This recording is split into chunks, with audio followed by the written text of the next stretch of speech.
Good morning.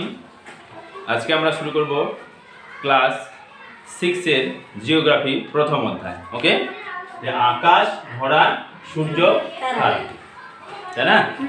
তাহলে আমরা এমনি জানি যে আকাশে কি, আকাশ হচ্ছে বিভিন্ন হচ্ছে নক্ষত্র, গ্রহ, উপগ্রহ, ধূমকেতু, গ্রহাণুপুঞ্জ ইত্যাদি সমন্বয়ে গঠিত, তাই না? তাহলে আমরা এখানে জানবো আজকে হচ্ছে কি আকাশ, সূর্য আর নক্ষত্রের যে ভরা, তাই না, সেই সম্পর্কে এই অধ্যায় আছে, তাই না? সেই সম্পর্কে জানবো। আচ্ছা, আমরা জানি যে মহাবিশ্ব হচ্ছে কি, মহাবিশ্বটা একটা হচ্ছে কি, সীমাহীন, তাই না? মহাবিশ্বটা হচ্ছে সীমাহীন, অসংখ্য কি গ্রহ, নক্ষত্র, ছায়াপথ, বিশাল বিশাল বড় বড় ছায়াপথ, অসংখ্য ছায়াপথের সমন্বয় হচ্ছে মহাবিশ্বটা, তাই না? মহাবিশ্বটার বিস্তার কতদূর সেটা কিন্তু কল্পনা করা যায় না, তাই না? আমরা আগে জেনেছি যে মহাবিশ্ব সৃষ্টির প্রক্রিয়াগুলো কি, প্রায় 1400 কোটি বছর আগে যে কি মহাবিশ্বটা কি ছিল, একটা ছোট্ট কি ধূলিকণার মতো। সেটা ছিল উত্তপ্ত, আর তার হচ্ছে প্রসারণ, তাপ আর শক্তি কি হয়, তাপ আর শক্তি ধীরে ধীরে বাড়তে থাকে। সে ধীরে ধীরে বাড়তে থাকে, কি হয়ে যায়, একসময় কি হয়ে যায়, সেটা বিস্ফোরণ ঘটে, তারপরে সেই বড় বড় কণাগুলো কি হয়ে যায়, বিভিন্ন হচ্ছে গ্রহের সৃষ্টি করেছে, ছোট ছোট বিভিন্ন বড় বড় ইয়েগুলা টুকরোগুলা কি হয়েছে, বিভিন্ন নক্ষত্রের সৃষ্টি করছে, আর ছোট ছোট গ্রহ, তারপর অসংখ্য ধূলিকণা, ছাই, অসংখ্য ধূলিকণাগুলা আর গ্যাসগুলোর সমন্বয়ে কি মেঘের সৃষ্টি করেছে। ঠিক আছে? আচ্ছা, এখানে বলতে আছে আমাদের কি মহাবিশ্ব।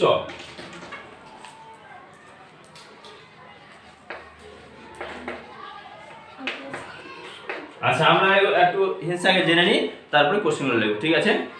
মহাবিশ্ব, মহাবিশ্ব বলতে কি বোঝায়, যেটা একটু বললাম যে কি আমাদের কি গ্রহ, নক্ষত্র, ধূমকেতু, গ্রহাণুপুঞ্জ, আর এগুলো নিয়ে হচ্ছে বড় বড় হচ্ছে কি ছায়াপথের সৃষ্টি করছে। অনেক ছায়াপথ নিয়ে আবার কি এই মহাবিশ্বটা, কিন্তু মহাবিশ্বটার বিস্তার কত দূর, ধরুন এটা গ্রহ, উপগ্রহ, নক্ষত্র ইত্যাদি অনেকগুলো এরকম গ্রহ, উপগ্রহ নিয়ে একটা ছায়াপথ সৃষ্টি করছে। এরকম অনেকগুলা ছায়াপথ নিয়ে আবার সৃষ্টি করছে কি অনেকগুলা ছায়াপথের সমন্বয়ে কি কি আমাদের মহাবিশ্বটা। ঠিক আছে?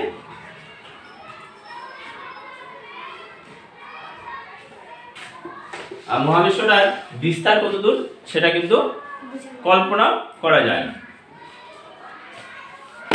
মহাবিশ্বটার সৃষ্টি কিভাবে হয়েছে, প্রায় 1400 কোটি বছর আগে কি ছিল, একটা ছোট্ট কি ছিল বালুকণার মতো।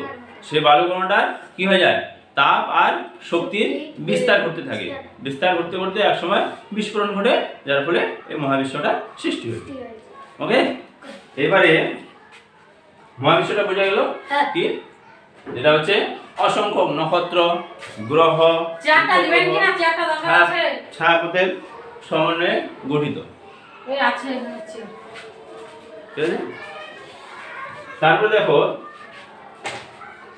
মহাবিশ্ব বোঝা গেল কি, যেটা কি আরেকবার দেখো যে অসংখ্য গ্রহ, উপগ্রহ, নক্ষত্র, ছায়াপথ ইত্যাদি সমন্বয়ে একটা সমন্বয়ে যে বিশাল আকৃতির যে কি মহাবিশ্বটা, তাই না? কিন্তু সেটা কিন্তু কল্পনা করা যায় না কতদূর। আমরা জানি গ্রহ, পৃথিবী একটা গ্রহ, এরকম হচ্ছে অসংখ্য গ্রহ আছে। তারপরে কি গ্রহগুলা কি নক্ষত্রের থেকে ছোট, এরকম কোটি কোটি নক্ষত্র রয়েছে, তাই না? এরকম আর অনেকগুলো নক্ষত্র, গ্রহ মিলে একটা হচ্ছে ছায়াপথ। এরকম অনেকগুলো আবার কি ছায়াপথ রয়েছে, যেমন সূর্য, আমাদের পৃথিবী, এগুলো কোন ছায়াপথে অবস্থিত, আকাশগঙ্গা ছায়াপথে। কিন্তু এই সূর্য, পৃথিবী, এই গ্রহগুলা আমাদের একটা ছায়াপথের একটা, আমাদের আকাশগঙ্গা ছায়াপথের একটা প্রান্তে অবস্থিত, তাহলে ছায়াপথটা হচ্ছে বিশাল বড়। এরকম অনেক ছায়াপথ নিয়ে আমাদের মহাবিশ্বটা। ওকে, এবারে জানবো হচ্ছে আচ্ছা আমাদের কি, আচ্ছা এটা আগে জ্যোতির্বিজ্ঞান কি। এটা জ্যোতির্বিজ্ঞান হচ্ছে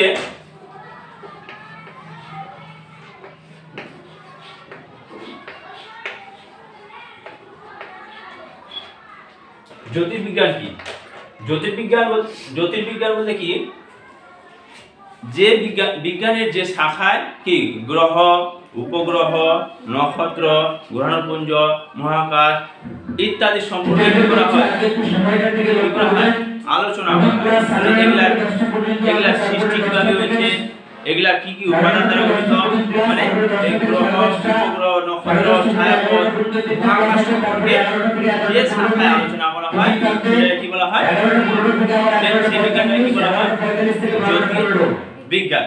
বোঝা গেছে? এটা বন্ধ করে দাও। সেটা কি বলা হয়, জ্যোতির্বিজ্ঞান। জ্যোতির্বিজ্ঞান বোঝা গেল। এমনি যেন আমাদের সায়েন্সে কি আলোচনা করা হয়, সায়েন্সে কি বিভিন্ন হচ্ছে মানে হচ্ছে কি, যেমন হচ্ছে পদার্থ বিজ্ঞান হচ্ছে, তারপরে হচ্ছে রসায়ন বিজ্ঞানের যে কি বিভিন্ন ধরনের কেমিক্যাল কিভাবে কোন সেগুলো জানা যায়, তাই না? ঠিক আমাদের গ্রহ, উপগ্রহ, নক্ষত্র, ধূমকেতু মানে এক কথায় মহাবিশ্ব সম্পর্কে গবেষণা করা হয়, এগুলা ঠিক আছে। তারপরে দেখা হচ্ছে নিহারিকা কি,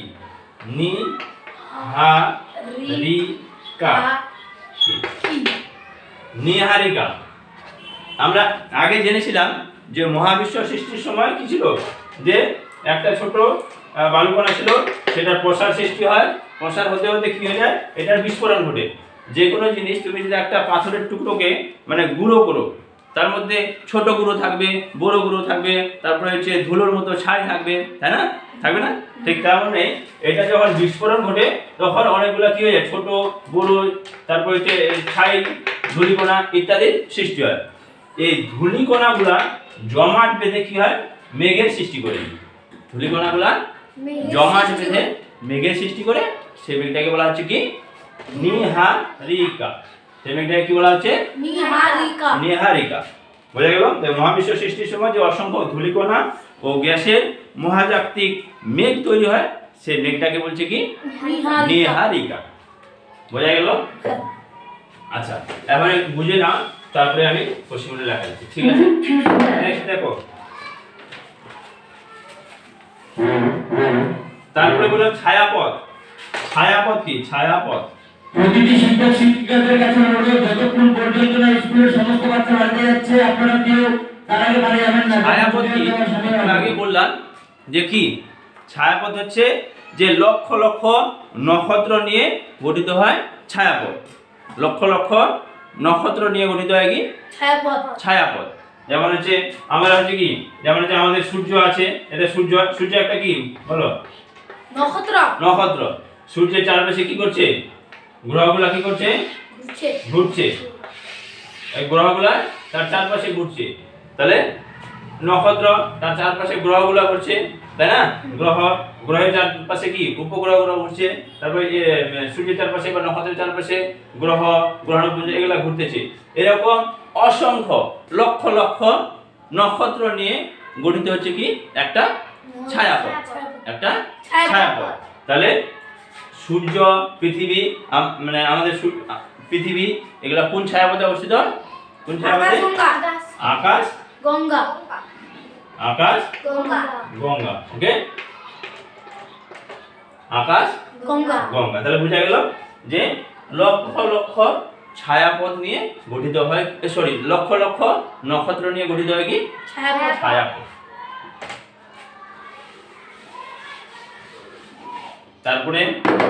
তারপরে দেখো নক্ষত্র তো দেখলাম যে নক্ষত্র হচ্ছে কি, যে আকাশ ভরা তারাগুলো কতই না বিচিত্র, তাই না? যে আমরা যে রাতের আকাশে যে এই যে মিটমিট করে জ্বলতে দেখা যায়, সেগুলা কি বলো তো, সেগুলা কি, সেগুলা হচ্ছে তারা বা নক্ষত্র। যেগুলো তারা বলি সে কি নক্ষত্র, তাই না? নক্ষত্র যেমন কি, নক্ষত্র যেমন সূর্য হচ্ছে নক্ষত্র, নক্ষত্রের নিজস্ব আলো আছে, তাই না? নক্ষত্রের চারপাশে কি হয়, গ্রহগুলা ঘুরে, নক্ষত্রগুলা গ্রহের থেকে বড় হয়, হ্যাঁ? আচ্ছা, নক্ষত্র এবার আমরা জানবো এই নক্ষত্র তারাদের হচ্ছে রং, তারাদের রং আকার কেমন। নক্ষত্র বা তারাদের রং আচ্ছা এখানে দেখো যে তারাদের মধ্যে সবচেয়ে বড় তারা ছোট তারা এমন তো আছেই, তাই না? তারপরে এদের হচ্ছে এদের যেন নিজস্ব আলো উত্তাপ আছে, তাহলে এদের হচ্ছে কারো উত্তাপ কম আছে, কারো উত্তাপ বেশি আছে। ওকে, তাহলে এটা একটু জানবো এখানে মানে তারাদের উজ্জ্বলতার ভিত্তিতে তারাগুলো সবচেয়ে বেশি হচ্ছে কি সাদা। সাদা, সাদা হচ্ছে বেশি কি উষ্ণ বা উত্তপ্ত। ওকে, তারপরে একটু কম সাদার পরে কি বলেছিলাম, কি নীল। নীল সাদার পরে নীল। নীল, তারপরে লাল। সবুজ, সবুজ। কি সবুজ। তারপরে হলুদ। তারপরে হলুদ। লাল, ছোট লাল, যেটা লাল লাল। তাহলে সবচেয়ে উষ্ণতা কার বেশি, উত্তাপ কার বেশি, সাদা। আর তারপরে সবচেয়ে কম, এই দুটো মনে রাখি ভালো করে, সবচেয়ে বেশি হচ্ছে কার সাদা। সাদা, আর সবচেয়ে কম হচ্ছে ছোট লাল। লাল। ঠিক আছে, দেখো এখানে আছে যে উজ্জ্বলতা উষ্ণতা দুটোই সব থেকে বেশি হচ্ছে সাদা তারা। উষ্ণতা আর উজ্জ্বলতা দুটাই, উষ্ণতা আর উজ্জ্বলতা হচ্ছে উজ্জ্বলতা এর দুটাই বেশি, আর লালের দুটাই হচ্ছে কম। এই দুটো মনে রাখার চেষ্টা করবে, এটা সবচেয়ে বেশি আর এটা হচ্ছে সবচেয়ে বেশি আর এটা হচ্ছে সবচেয়ে কম। ঠিক আছে, ওকে। ওকে।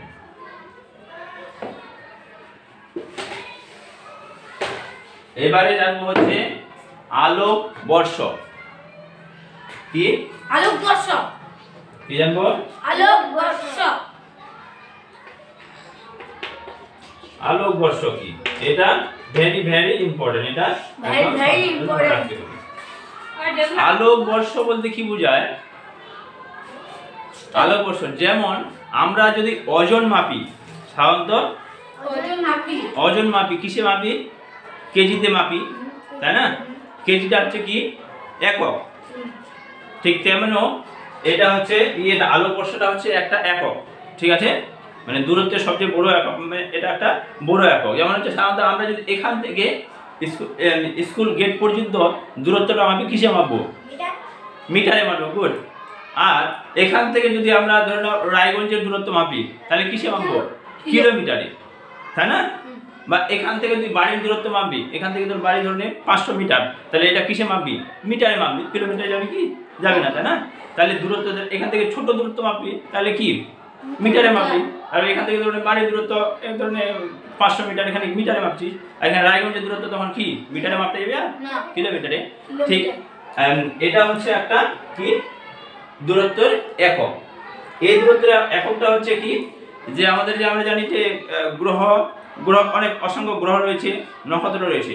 এই গ্রহগুলো একটা গ্রহ থেকে আরেকটা গ্রহের দূরত্ব বা একটা নক্ষত্র থেকে আরেকটা নক্ষত্রের দূরত্ব যে এককে মাপা হয় সেটা হচ্ছে কি আলোক বর্ষ। যে এককে মাপা হয় সেটা হচ্ছে আলোক বর্ষ। ওকে, এবার আলোক বর্ষটা কি সেটা জানবো।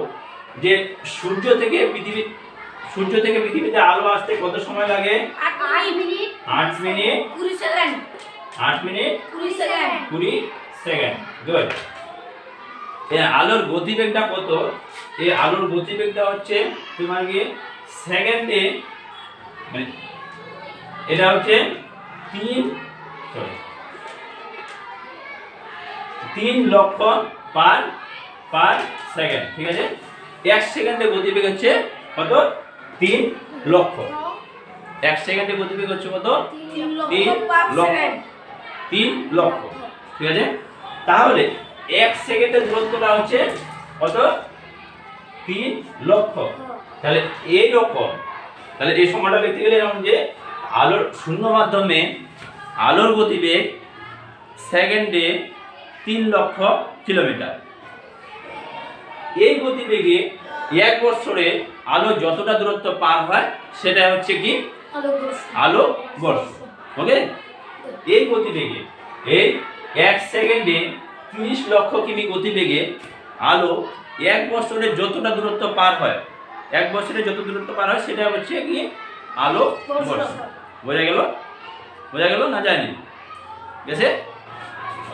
সাপোজ এখান থেকে এটা এটা এদিকে হচ্ছে নক্ষত্র, হ্যাঁ এটা এদিকে হচ্ছে নক্ষত্র।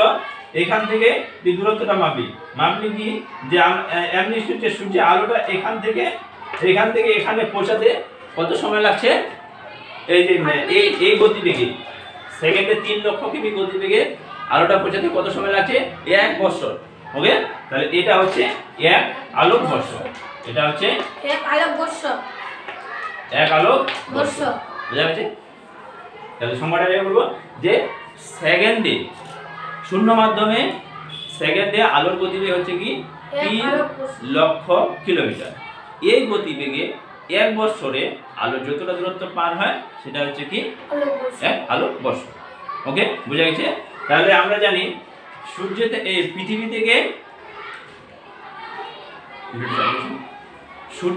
থেকে সবচেয়ে কাছের হচ্ছে নক্ষত্র হচ্ছে কি নক্ষত্র সূর্য।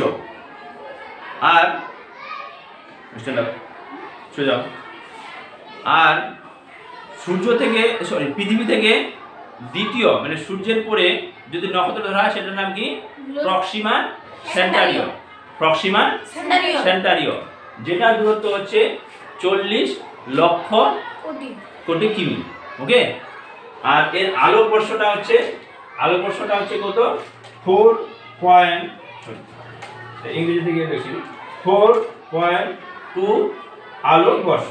ঠিক আছে, 4.2 আলোক বর্ষ। ওকে, বুঝা গেছে?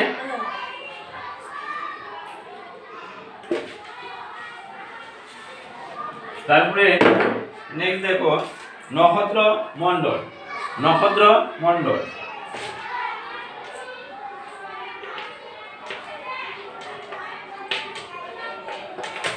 নক্ষত্র মণ্ডল কি?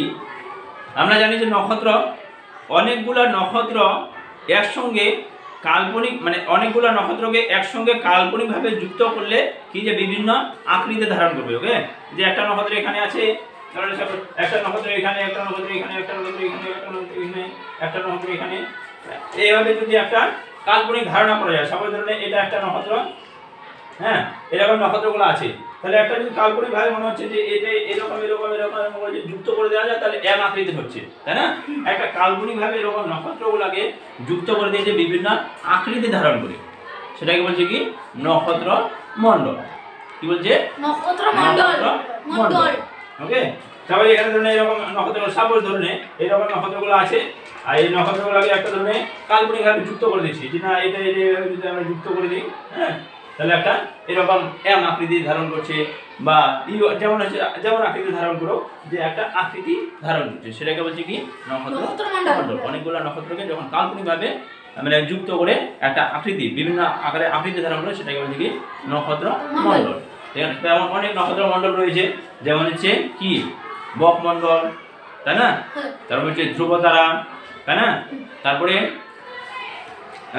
দেখা হচ্ছে কালপুরুষ, সপ্তর্ষি মণ্ডল, এগুলা কি নক্ষত্র মণ্ডল। তাহলে হচ্ছে এম আকৃতির যে নক্ষত্র মণ্ডলটা সেটাকে বলা হয় কি ক্যাসিওপিয়া।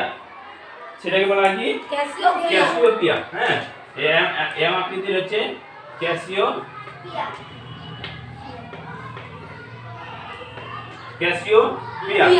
তারপর হচ্ছে বকমণ্ডল। বকমণ্ডলটা হচ্ছে কি ক্রুশ চিহ্নের মতো, ইংরেজি ক্রুশ চিহ্নের মতো, পরে লিখে নেব কোশ্চেনগুলো। তারপর কালপুরুষ। কালপুরুষ হচ্ছে পুরাণে এক হচ্ছে সাহসী শিকারীর মতো রূপ ধারণ করেছিল, ঠিক আছে? পুরাণে কাহিনী একজন হচ্ছে শিকারী মানে হচ্ছে সাহসী শিকারীর মতো রূপ ধারণ করে, সেটা হচ্ছে কি কালপুরুষ। এই নক্ষত্র মণ্ডলগুলা নাম রাখবে। ওকে,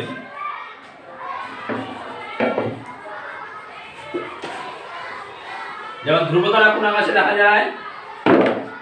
যেটা বলেছিলাম ধ্রুবতারা কোন আকাশে দেখা যায়? উত্তর আকাশে। তারপর কালপুরুষ, সপ্তর্ষি যেমন এগুলা হচ্ছে পশ্চিম আকাশে, ঠিক আছে? ওকে, এবারে নক্ষত্র মণ্ডল গেল। আচ্ছা ওটা আচ্ছা আর দুটো কোশ্চেন দেখা আছে, ঠিক আছে? দেখো তারপরে দেখা হচ্ছে দিনের বেলা তারারা দেখা যায় না কেন? কারণ সূর্যের তাপে তারা ওঠে না। বলো।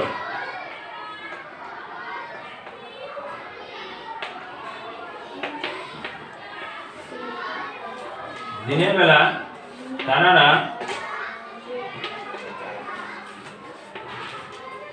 দেখা যায় না কেন?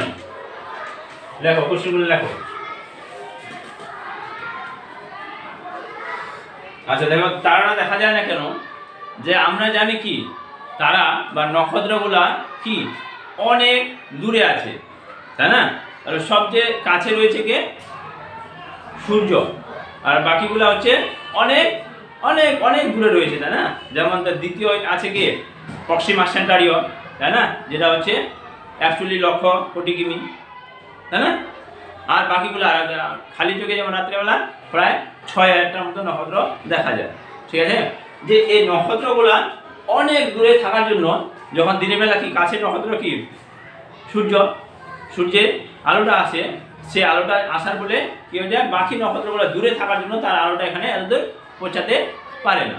ওকে, আর কথা হচ্ছে যে কি দিনের বেলা হচ্ছে মানে হচ্ছে বাকি নক্ষত্রগুলা অনেক অনেক দূরে থাকার জন্য দেখি সূর্য কাছে থাকা দিনের বেলা কি সূর্যের আলোটা পায়, যার ফলে কি সেই আলোটা আর এই পৃথিবী পৃষ্ঠে পৌঁছাতে পারে না। যেমন একটা যদি পরীক্ষার মাধ্যমে যে ধরনের সাপোজ ঘরটা অন্ধকার আছে, ওকে, ঘরটা কি আছে? অন্ধকার আছে, আর এখানে ধরনের ফুটো ফুটো আছে, ঠিক আছে? এদিকে ধরনের সাপোজ এদিকে হচ্ছে তোমার কি অন্ধকার আছে, ঘরটাতে এদিকে হচ্ছে অন্ধকার আছে, এখানে ফুটো ফুটো আছে। এদিক থেকে তুমি যদি একটা টর্চ জ্বালিয়ে দাও তাহলে কি হবে, টর্চের আলোটা কি হবে, এই ফুটো ফুটো দিয়ে কিন্তু এখানে দেখা যাবে, একটা ছোট্ট ফুটো ফুটে ওঠে। তারপরে এখানে ঘরটা, এই ঘরের মধ্যে যদি আবার আলোটা জ্বালিয়ে দেওয়া যায় তাহলে কি হবে, সেই ফুটো ফুটো যে ফুটো দিয়ে আলোটা আসছিল সেই আলোটাকে দেখা যাবে? দেখা যাবে না, তাই না? বা অন্ধকারের সময় আমাদের জানলা ধরনের এই জানলা দিয়ে বাইরের একটা গাড়ির লাইট ধরনের এই ফাঁক দিয়ে আসবে না? আর যদি এই লাইটগুলো জ্বালিয়ে রাখা যায় তখন যদি এই দ্বিতীয় লাইট মারিস তো লাইটটা কি এখানে দেখা যাবে? ঘরে দেখা যাবে না। ঠিক তেমনই হচ্ছে এটাও, যে দিনের বেলা তারাদের দেখা যায় না কেন, এটা। আচ্ছা, তারপরে তারাগুলা মিটমিট করে কেন? তারাগুলা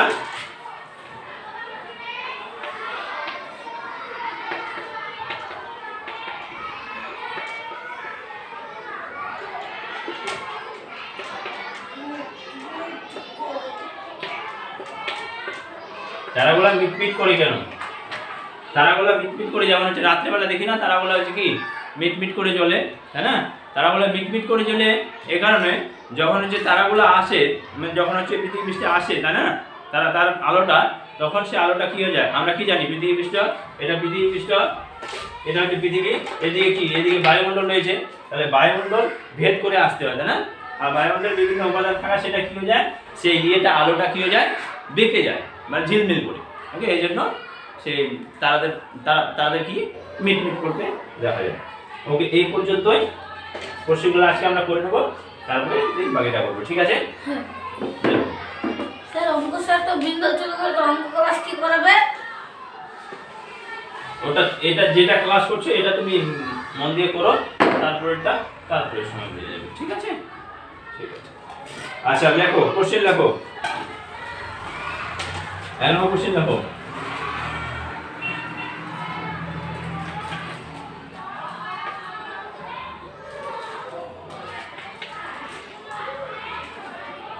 আলোক বর্ষ কি? বুঝে উত্তর লেখো।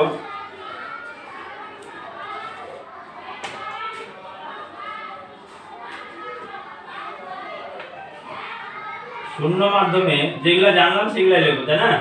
শূন্য মাধ্যমে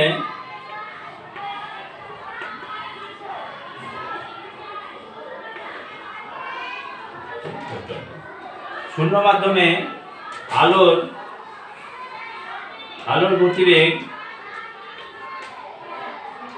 শূন্য মাধ্যমে আলোর গতিবেগ সেকেন্ডে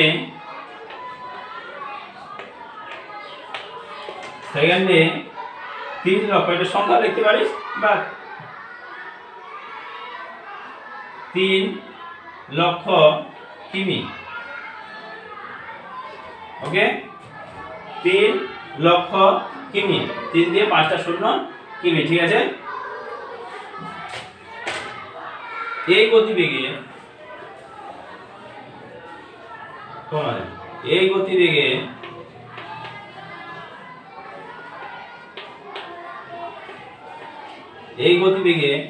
আলো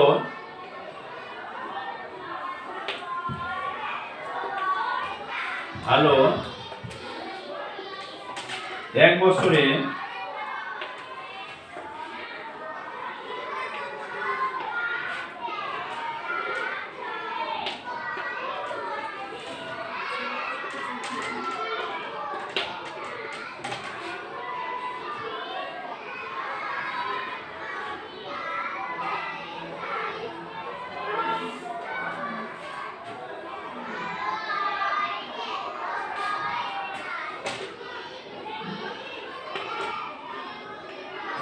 তা হলো আলোক বর্ষ। ওকে, তা হলো আলোক বর্ষ। যেমন হচ্ছে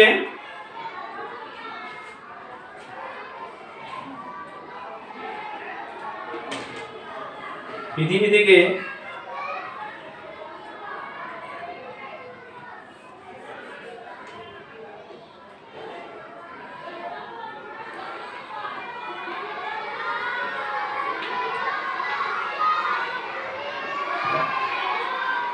আলোকবর্ষ হলো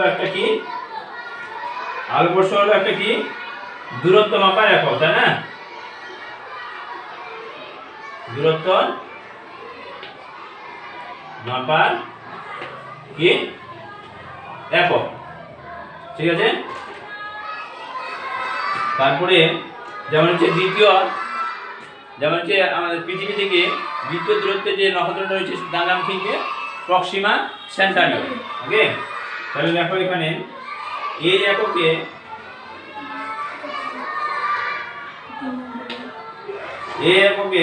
প্রক্সিমা সেন্টারিও দূরত্ব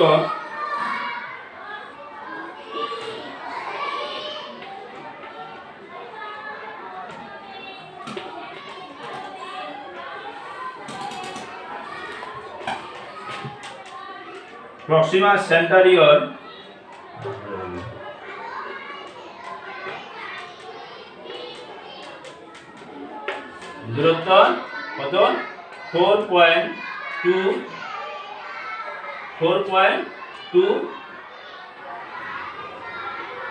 আলোকবর্ষ। ওকে, এটা লিখলে হয়ে যাবে। তারপরে নেক্সট কোশ্চেন রাখো, নীহারিকা কি?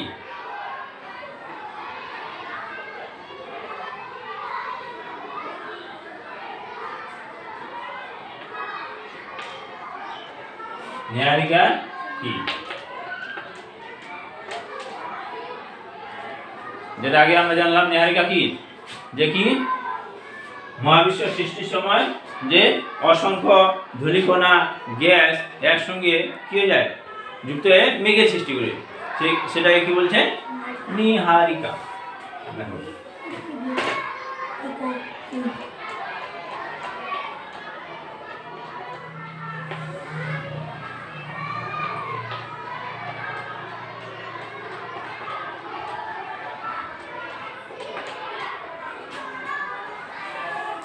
লেখা যেটা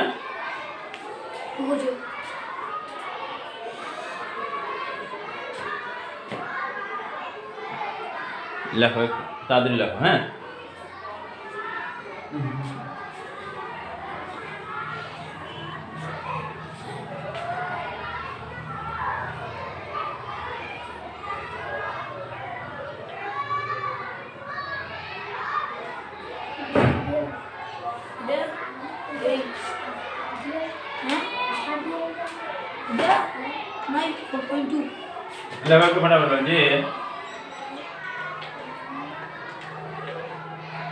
যে অসংখ্য ধূলিকণা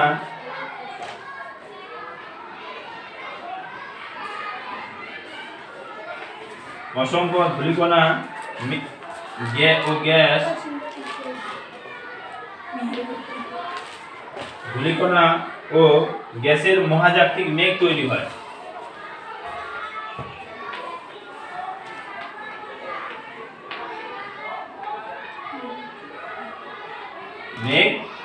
মেঘ তৈরি হয়, ঠিক আছে, মেঘ তৈরি হয় তোমার, তাকে কি বলা হয়?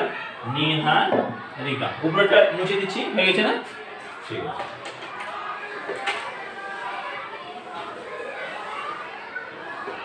সম্পূর্ণটা হয়ে গেছে না তোমার? মহাজাগতিক মেঘ সৃষ্টি হয়, আচ্ছা এখানে লিখে দিচ্ছি, মহাজাগতিক মেঘ সৃষ্টি হয়, তাকে নীহারিকা বলে। ওকে,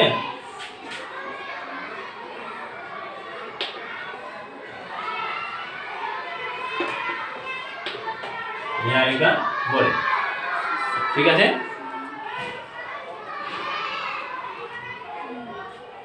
এই নীহারিকা থেকেই তারাদের বা নক্ষত্রদের জন্ম, তাই না? যেন আমরা কি জানি যে কি এই যে সূর্য সৃষ্টি হয়েছে কিভাবে? সাধারণত হচ্ছে কি, এই যে বিভিন্ন হচ্ছে কি হাইড্রোজেন হিলিয়াম গ্যাসের সমন্বয়ে একটা হচ্ছে কি বিশাল আকৃতির মেঘের সৃষ্টি হয়েছিল। সেই মেঘটা তারপরে কি হয়েছিল? সংকুচিত হয়ে কিসের কি হয়েছিল? সূর্যের সৃষ্টি হয়েছিল। এরকমে এই নীহারিকা থেকে, এটা লিখে না একটু, নীহারিকা থেকে কি হয়? তারাদের সৃষ্টি, তারা বা নক্ষত্রদের সৃষ্টি, ঠিক আছে, তারাদের সৃষ্টি।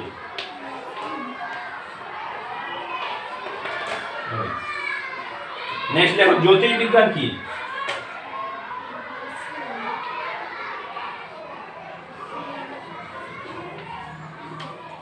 জ্যোতির্বিজ্ঞান